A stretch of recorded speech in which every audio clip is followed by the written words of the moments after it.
इस वक्त हम मौजूद है राजधानी दिल्ली के जोरबाग इलाके में, जहां पर जुमे की नमाज के बाद अमेरिका और इजराइल के खिलाफ जमकर नारेबाजी हो रही है। सीधे बातचीत करते हैं। आज आप लोग यहां जुमे की नमाज के बाद इकट्ठा हुए हैं, इजराइल और अमेरिका के खिलाफ नारेबाजी करते हुए नजर आ रहे हैं और हाथ में आपके खामनेई की फोटो नजर आ रही है। क्या चाहते हैं आप लोग, क्यों प्रदर्शन कर रहे हैं?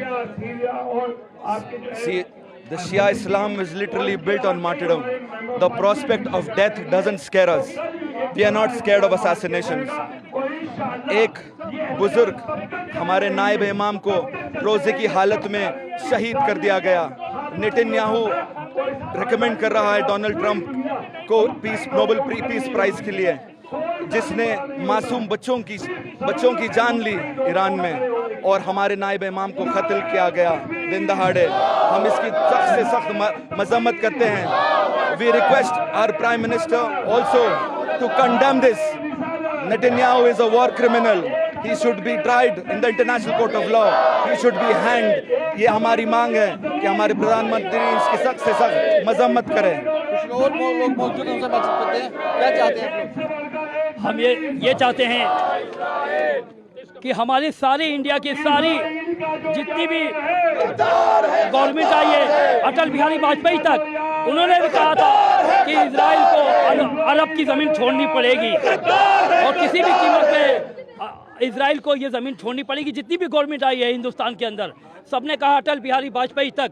कौन सा ऐसा फ़ायदा है जो आज आतंकवाद मुल्क इजराइल से हाथ मिलाया जा रहा है?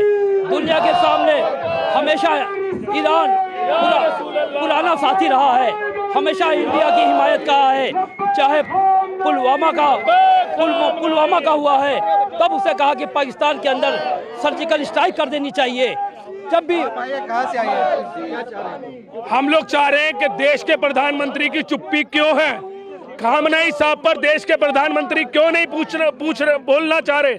सारा हिंदुस्तान यही देख रहा है कि अभी तक देश के प्रधानमंत्री ने कोई सवाल नहीं करा, कोई जवाब नहीं करा।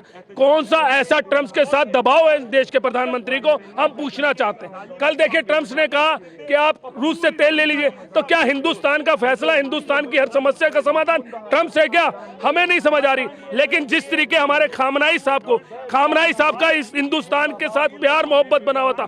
1980 के अंदर सबसे पहले इंदिरा गांधी जी ने खामनेई साहब को बुलाया था, और 17 और 18 के अंदर जब पेट्रोल का दाम बढ़ा, तब भी ईरान ने कहा कि हम अपने पेट्रोल का दाम नहीं बढ़ाएंगे, हम पेट्रोल का दाम वही रखेंगे। तो ये तानाशाही घमंडिया सरकार क्यों चुप बैठी है? हम पूछना चाहते हैं उनसे, भी पूछना चाहते हैं उनसे। क्या कहते हैं?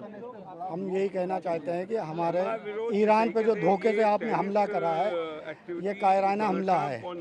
और ये जितनी भी 7-8 कंट्रियां हैं जिन्हें अमेरिका को बेच दे रखा है, ये सब दोगलापन है ना आपका, और दोगलापन नहीं चलेगा। और ईरान पीछे हटने वाला नहीं है।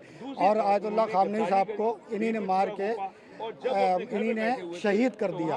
और शहीद का ऊपर आलन बुला दर्जा होता है। और ये कुत्ते की मौत मरेंगे ट्रम्प और नेतन्याहू। इनका इनको इस्लाम से कोई लेना देना नहीं है। और खामनेई साहब ने पूरी दुनिया को लेके चले हैं और किसी के लिए नाहक काम नहीं करा उन्हीं ने। और हम लोग यही चाहते हैं कि पूरी दुनिया आके और हक की बात करे, नहीं कि और तुम्हारा अमेरिका को और इजराइल को ये बेच देना बंद करें। जो दुबई है, कतर है, ओमान है, जॉर्डन है, ये बेच देना बंद करें। साथ देख सकते हैं कि जोरबाग इलाका है, जहां पर जुमे की नमाज के बाद लोगों ने यहां पर इजराइल और अमेरिका के खिलाफ विरोध प्रदर्शन किया। मुनीश भल्ला के साथ विवेक शर्मा, TV9 भारत।